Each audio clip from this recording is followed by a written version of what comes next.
Buenas tardes, Tufi, un cordial saludo a su audiencia y un placer estar siempre compartiendo algunos criterios con usted.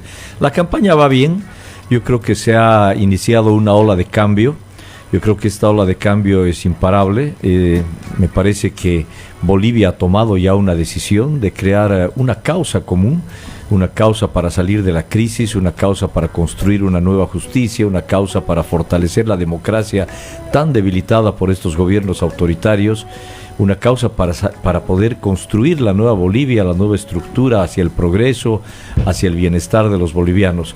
Y esta es la ola de cambio que se ha iniciado.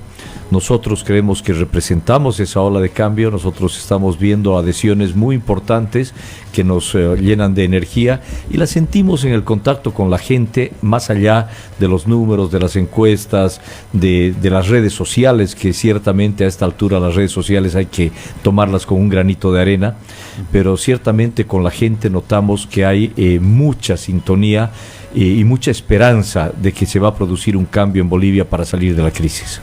Bien, la semana pasada se conocieron dos encuestas, ustedes tienen las suyas, sigue siendo un factor llamativo este tema de la indefinición del electorado a 4 domingos ya de la elección.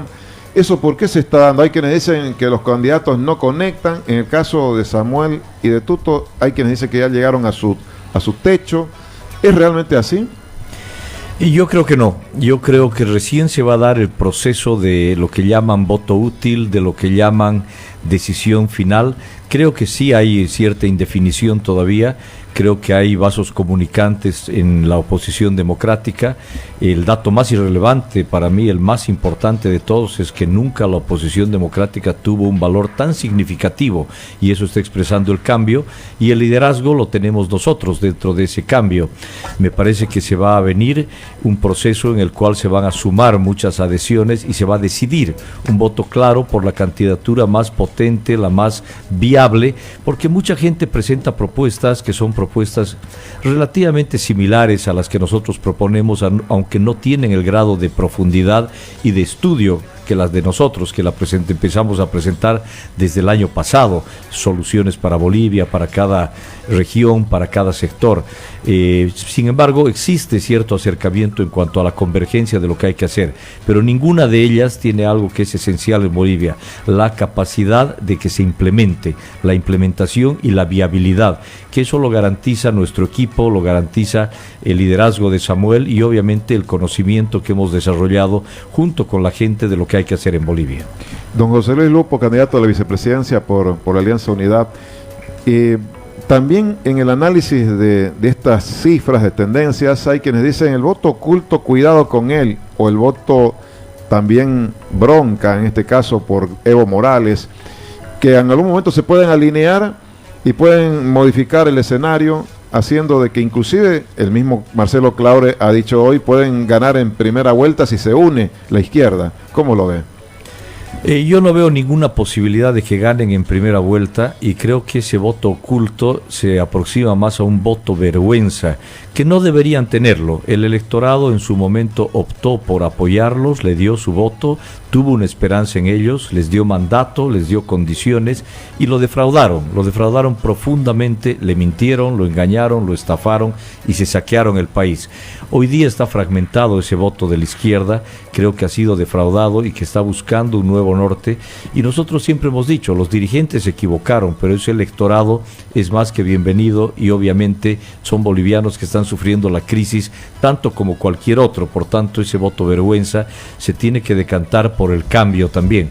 Sin embargo, ciertamente van a haber esfuerzos en tratar de consolidar ese engaño a ciertos segmentos de la población, donde llegue menos información y menos claridad de nuestras propuestas.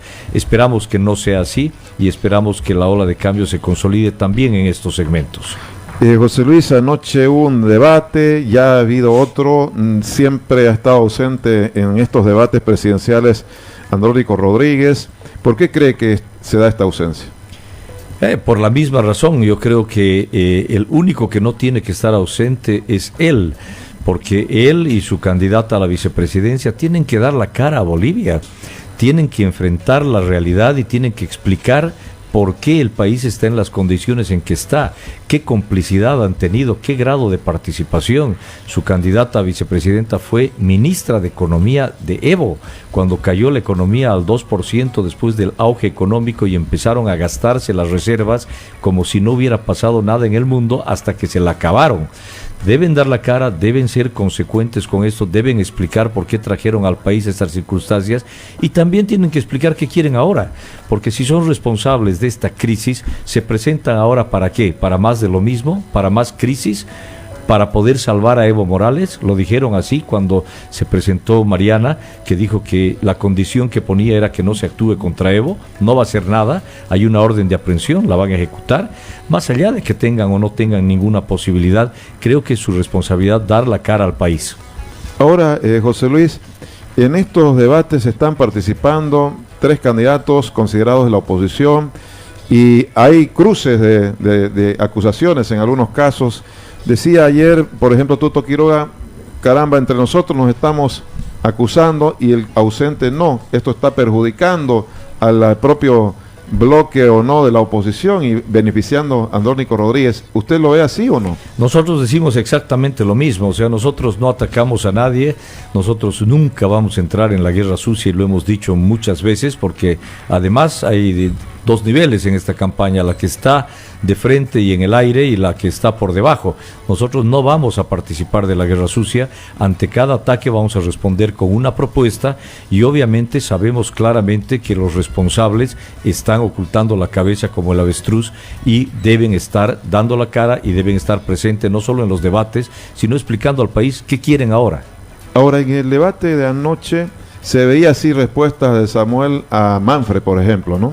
Y inclusive algunos documentos que mostraba ahí. ¿Eso es coherente, digamos, con lo que está diciendo? Es coherente porque, mire, el país se ha cansado de engaños, o sea, yo creo que tenemos que ser transparentes y tenemos que ser sinceros con la gente. Cuando nosotros hablamos de litio, por ejemplo, hablemos de litio. En el litio hacen toda una guerra sucia de que se entregue el litio y no sé qué.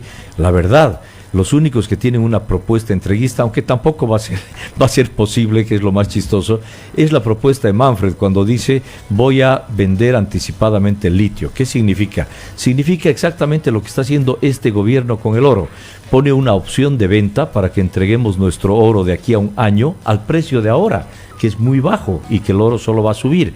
El litio está en su precio más bajo. Si yo digo voy a hacer una venta anticipada de litio, estoy diciendo voy a vender al precio de ahora el litio y lo voy a entregar hacia adelante. Primero, es ilegal, es inconstitucional, no se puede.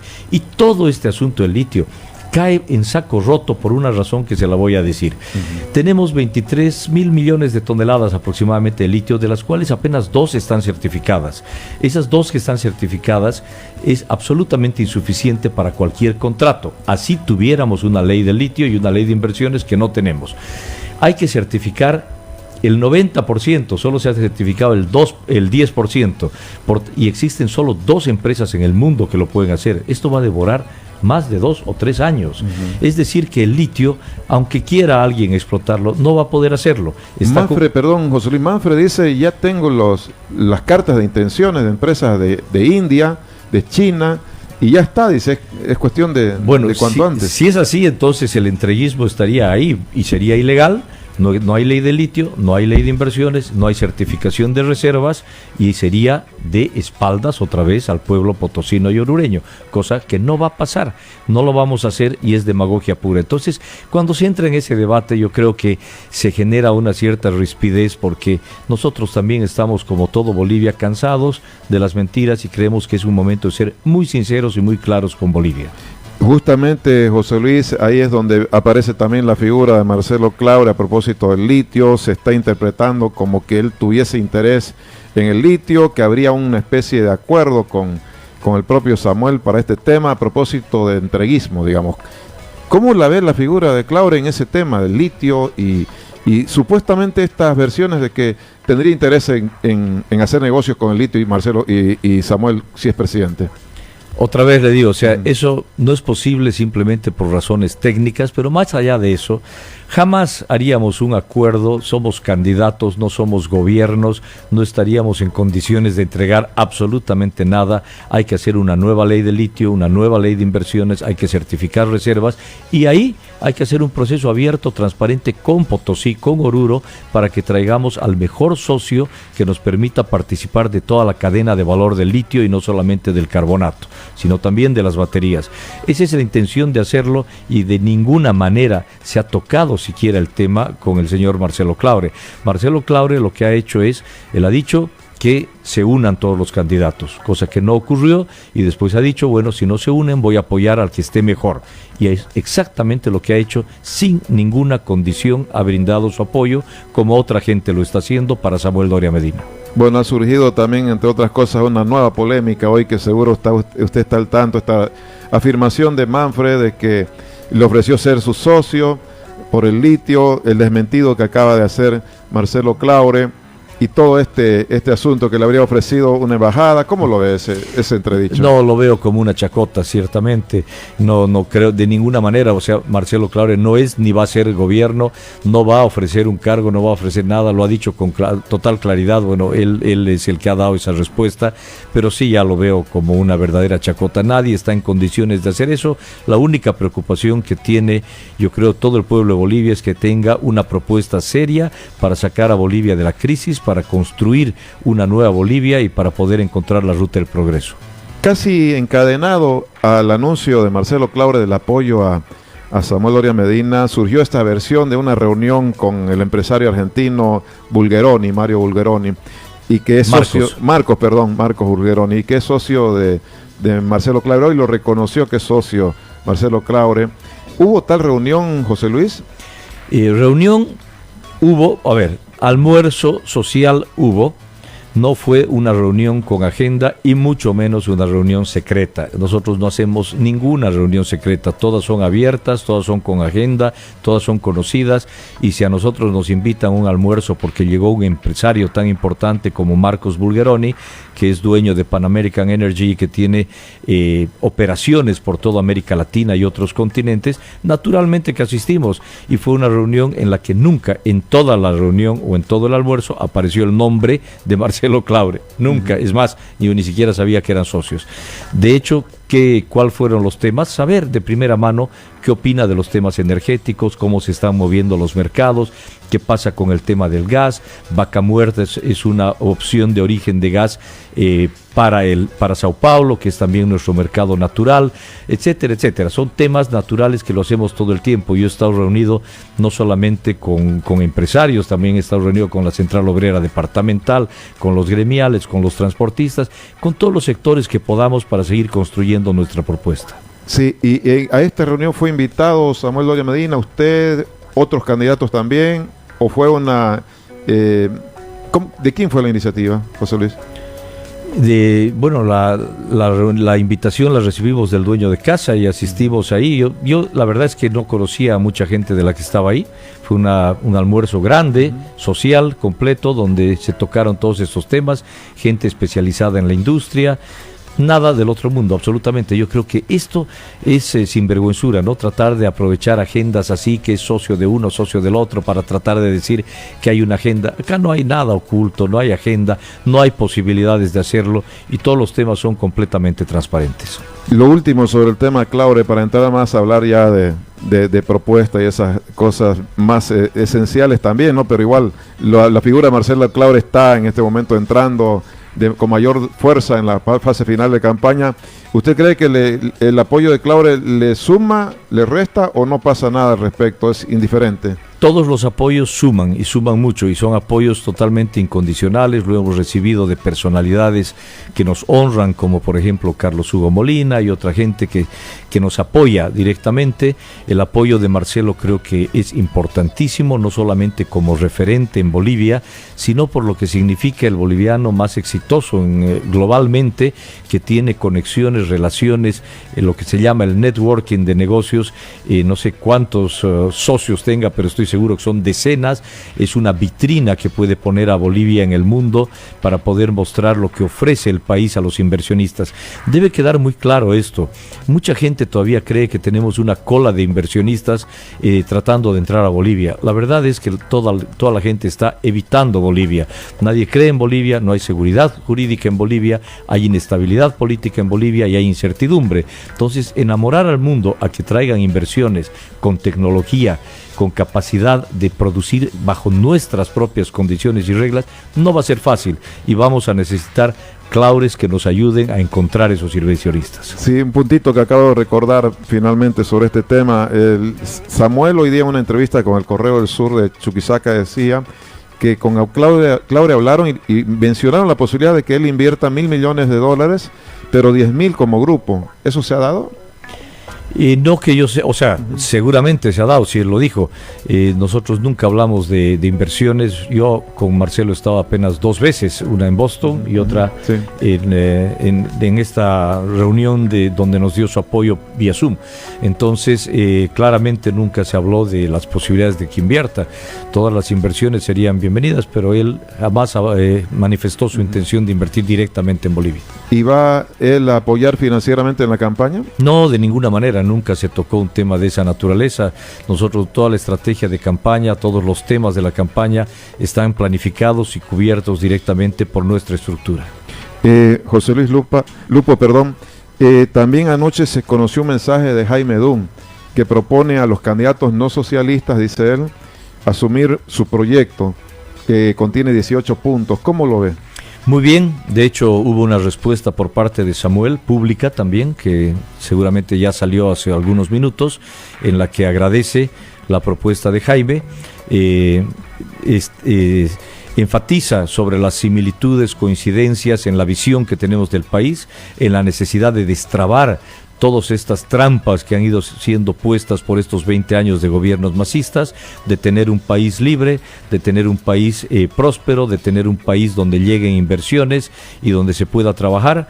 Agradece que ponga eso y también establece de que seguirán las condiciones de diálogo establecidas para poder seguir aproximándonos. Vemos muchas coincidencias en su programa y nuestras propuestas. Ahí le iba a preguntar cuáles cree usted que son las propuestas de él que ustedes pueden asumir, qué coincidencias hay, porque él se define como libertario y hay quienes ubican a la propuesta de Samuel como más de centro.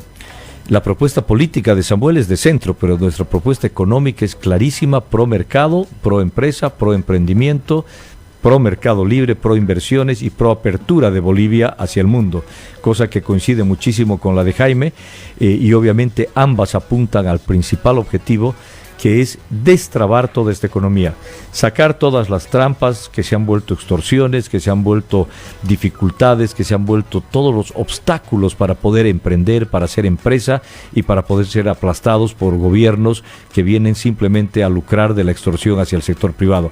Ahí encontramos total coincidencia. Sí, José Luis, al momento de comparar, ya sabemos la diferencia que tienen con el MAS y la izquierda, diríamos, oficialista. Pero al momento de comparar la propuesta de Samuel con Tuto y con Manfred, ¿cuáles son las diferencias sustanciales? Porque hay quienes concluían que en el debate de anoche se veían muchas coincidencias de fondo, aunque con ciertas diferencias de forma. Por ejemplo, la subvención, cómo levantarla y en qué tiempos. Bien, es una excelente pregunta, porque creo que ahí podemos ver las diferencias justamente que nos caracterizan. En general, veo bastantes coincidencias en lo que sería una agenda anticrisis. La agenda que tenemos que presentarle al país, finalmente todos estamos más o menos en el mismo camino. ¿Qué queremos los bolivianos? Queremos salir de la crisis. Queremos que haya un país de oportunidades, queremos que haya oportunidades para los jóvenes, que haya educación de calidad, que haya salud para todos. Queremos que se pueda potenciar al sistema productivo para las exportaciones, para que sea sostenible este país. Todo eso no hay boliviano que no quiera. Hay dificultades y ahí en las dificultades se presentan las trampas. Nosotros somos sinceros y claros. Este país no va a salir adelante si no removemos los subsidios a los carburantes. ¿Por qué? porque los subsidios son los que están generando el déficit fiscal y los subsidios son los que están generando inflación. Hoy día subsidiamos el diésel, por ejemplo, ¿y cómo lo subsidiamos? Con crédito del Banco Central. ¿Qué significa crédito del Banco Central? Más inflación. ¿Qué significa más inflación? Más pobreza, porque con el mismo presupuesto una ama de casa solo puede comprar menos productos de los que compró la semana pasada. Cada día somos más pobres. ¿Qué ofrecen otros?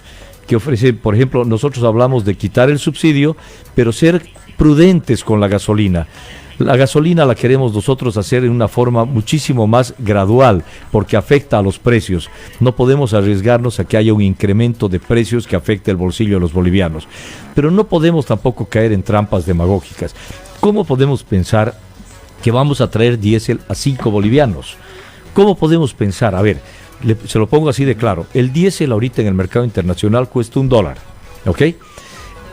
Importamos el 90% del diésel y lo queremos vender a 30 centavos sin subsidio. Eso sería magia. ¿Cómo podemos traer, a menos que bajemos el tipo de cambio a 5 bolivianos? Cosa que tampoco va a ocurrir. Entonces no podemos engañar. Nuestros transportistas saben más que nadie cuánto cuesta el diésel cuando cargan en Paraguay, cuando cargan en Argentina, cuando cargan en Chile. Y saben que el mayor costo es tener que pasarse 2 días a la semana haciendo colas sin poder trabajar. José Luis, la semana pasada estuvo Jorge Richter acá y yo leí una declaración suya que usted decía: nosotros no somos un gobierno de transición, somos un gobierno de transformación, para quienes dicen que va a ser un gobierno corto y débil el próximo, si llegan a ser, por supuesto. Y yo estoy recordando lo que nos dijo acá, porque se lo preguntamos, estaba aquí mismo, y le preguntamos, ¿puede ser el próximo un gobierno corto? Y él dijo, posiblemente sea corto, hoy la economía se mueve porque el Estado la mueve con su inversión que está cayendo, pero los capitales no van a llegar en un fin de semana. Se trata de un proceso largo que está transversalizado por cuestiones políticas, sociales, de poder, de identidades, de representaciones. Inclusive dijo, menos si es Samuel el que esté en este gobierno, se asume, dijo. ¿Qué piensa al respecto? A ver, es una declaración completamente fuera de lugar y demagógica para mí, porque realmente, primero es el vocero del actual gobierno que está dejando este cascarón de país que fue saqueado, que fue mentido, que fue engañado, que hubieron puro impostores que nos trajeron a esta situación. Segundo, la propuesta más viable para poder salir de la crisis es justamente la de Samuel, que tiene fases bien claras y bien concretas. La primera es estabilizar la economía y aplastar la inflación. No pueden seguir subiendo los precios para empobrecer a los bolivianos. Y eso solo se hace no con capitales, eso se hace con la cooperación internacional. Porque si algo tiene de cierta la declaración es que los capitales no van a llegar en un fin de semana. Lo único que puede llegar en un fin de semana, ni siquiera fin de semana, como por decirlo, en el corto plazo, es el corte del gasto para que ya el costo del ajuste no caiga en la espalda del pueblo, sino en la política, como el decreto de se acabó la fiesta, el corte del gasto superfluo y, obviamente, el apoyo de los organismos internacionales que vuelvan a creer en Bolivia, porque vamos a presentar un plan viable. Esa es la primera fase. La segunda fase recién es la que vamos a atraer capitales una vez que modifiquemos las leyes que hoy día se han vuelto trancas para que vengan capitales a invertir a Bolivia. Y la tercera, sin ninguna duda, ya es la transformación de la estructura productiva para garantizar exportaciones sostenibles en el país. Esta mañana también lo entrevistaba Manfred y él decía, yo me he reunido con el Fondo Monetario, decía, y máximo pueden dar $2.000 millones, por lo tanto está ese camino inviable para los que plantean 5.000 o 10.000 millones de dólares. ¿Cómo lo ve? Falso, porque hay una norma en el banco de que cada país miembro puede prestarse entre 6 y 12 veces el equivalente a su participación en el capital. Nosotros tenemos alrededor de 700 millones, entonces lo mínimo que podríamos prestarnos son más de 4.000 millones. Lo que nosotros estamos hablando es de tener un fondo total completo de liquidez de alrededor de 5.000 millones, de los cuales ni siquiera pensamos tocar una puerta solamente con el fondo. El fondo prevé la otorgación de liquidez únicamente. Nosotros tenemos liquidez, préstamos de reforma de políticas y préstamos de inversiones en este fondo. Por tanto, es apoyo presupuestario, liquidez para sostener el tipo de cambio y la cantidad de divisas y inversiones para seguir creciendo. José Luis, tengo un par de puntos más para ir cerrando. Nosotros hemos escrito y dedicado el Voto Informado, que es este semanario político, a los vicepresidentes. Dice, los vices entran al ruedo, aportan a sumar votos. Bueno, usted es candidato a vicepresidente y hemos editorializado acá y le comento un resumencito. El próximo vicepresidente no debe ser una figura decorativa ni un funcionario que solo administre burocracia parlamentaria.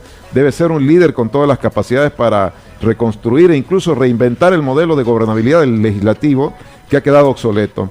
Veremos si los elegidos en los binomios dan la talla o solo están en las papeletas por sus vistas en TikTok, más o menos dice. Un líder tiene que ser, usted le va a tocar, si llega mediante el voto, ser vicepresidente. La experiencia parlamentaria la tiene, se considera un líder para poder conducir y reinventar este modelo de gobernabilidad que está colapsado. Yo creo que la función del vicepresidente, definida además en el artículo 174 de la Constitución del 2009, es bien claro. El tema más importante, obviamente, es sustituir al presidente en su ausencia, es presidir la Asamblea Legislativa, es coordinar entre el Ejecutivo y los gobiernos subnacionales y es apoyar en la política exterior del país. 4 roles que son fundamentales en esta etapa. Y el segundo, el presidir la Asamblea, es generar los consensos para poder trabajar algo que es clave. Se ha hablado mucho de unidad de líderes, unidad, la gente va a dar la unidad con el voto, todo. Pero en realidad la unidad hay que hacerla unidad en función a los objetivos. Y no puede haber objetivos más claros hoy día que salir de la crisis, construir una nueva Bolivia, tener una juventud importante participando y creando una agenda de causas importantes en educación, en todos los temas que hacen falta y obviamente en las leyes que transformen este país. Yo sí siento que puedo aportar definitivamente en generar esos consensos, en trabajar esta agenda de objetivos donde se va a dar la verdadera unidad para salir de la crisis y en el paso a esa Bolivia de la transformación donde seguramente más adelante la energía de los jóvenes tomarán el liderazgo económico, político, social y empresarial en este país. Cierro, José Luis, la unidad esta de las fuerzas de la oposición que se reflejan en 3 o 4 fuerzas por lo menos de la boleta, ¿antes o después de la votación del 17 de agosto? Lo va a decidir la gente. Antes yo creo que se va a dar con fuerza una señal muy clara y un mandato muy claro de que la gente qué quiere que se haga y quién quiere que lo haga. Y la segunda fase va a ser obviamente en la Asamblea el producir esa unidad en función a los objetivos que los bolivianos queremos, salir de la crisis y empezar una ruta de progreso y oportunidades. Punto final, se vienen debates de vicepresidentes esta semana. ¿Qué les va a decir a los otros o qué le va a decir al país? Al país. Yo creo que los debates son una muy buena oportunidad. Yo celebro enormemente que Bolivia haya recuperado ese instrumento transparente de dar la cara al pueblo, de hablar de frente, de expresar nuestras propuestas, de discutirlas con los adversarios, contrincantes o como quiera llamarse, y también de pedir explicaciones a los que son responsables de tener un país en las condiciones en que hoy nos deja. Gracias, José Luis, por venir aquí a la radio directamente. Hasta una próxima. Hasta una próxima y muy amable por invitarme. Muchas gracias.